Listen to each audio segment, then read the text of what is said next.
Je classe ces joueurs de 1 à 3. Podium foot, let's go! On commence avec Maldini, Ramos, Van Dijk. Wow. Alors, je sais que la génération actuelle aura tendance à mettre Ramos en 1 et je comprendrai par rapport à la régularité. Maintenant, Maldini, pour moi, il a aussi une très grosse régularité et dans la beauté du défenseur à voir défendre, moi, j'ai une petite préférence pour Maldini. Donc, je vais faire Maldini 1, Ramos numéro 2 et Van Dijk numéro 3 parce que pour moi, Van Dijk, même si c'est un très haut niveau en ce moment, c'est une autre catégorie que les deux qu'on vient de citer au-dessus. Voilà, désolé, je vais peut-être me faire défoncer dans les commentaires, mais les anciens, prenez ma défense, vous savez qui était Paolo Maldini. Donc c'est pour ça que je mets Paolo Maldini en 1, même si je pense que Ramos a une carrière plus longue et plus aboutie que Maldini. Cristiano Ronaldo, Neymar, Mbappé. Wow. Alors évidemment pour le numéro 1, voilà, évidemment que c'est Cristiano Ronaldo et de loin par rapport à la carrière, par rapport à tout ce qu'il a fait. Cristiano, voilà, c'est dans le débat avec les Messi et autres. Donc pour moi c'est une catégorie encore à part.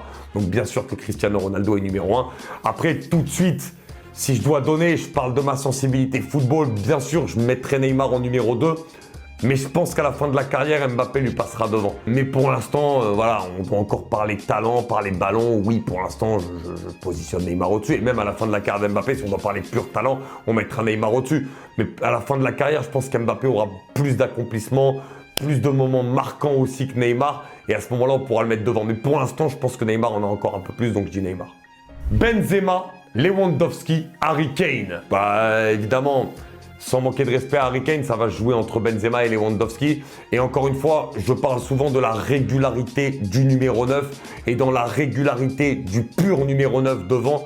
Pour moi, Robert Lewandowski est au-dessus de Karim Benzema parce que Robert Lewandowski, pendant des années et des années, on est sur un niveau pour un numéro 9 où on est à 40 buts par saison dans les meilleurs championnats européens, c'est-à-dire que ce soit avec Dortmund, que ce soit avec le Bayern, que ce soit avec le Barça, une régularité énorme, un niveau énorme. Benzema, il a eu ce ratio-là à un moment donné pendant 2 saisons. Après, il a toujours été très bon. C'est un attaquant même que je préfère, Karim Benzema, parce qu'il sait faire plus de choses.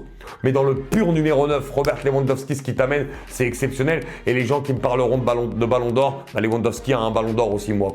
Voilà, ils ont juste annulé une édition. Mais on sait très bien que si l'édition avait eu lieu, c'était Robert Lewandowski qui devait l'avoir pour la Ligue des Champions remportée avec le Bayern. Donc pour moi, l'argument, il ne tient pas de ce point de vue-là.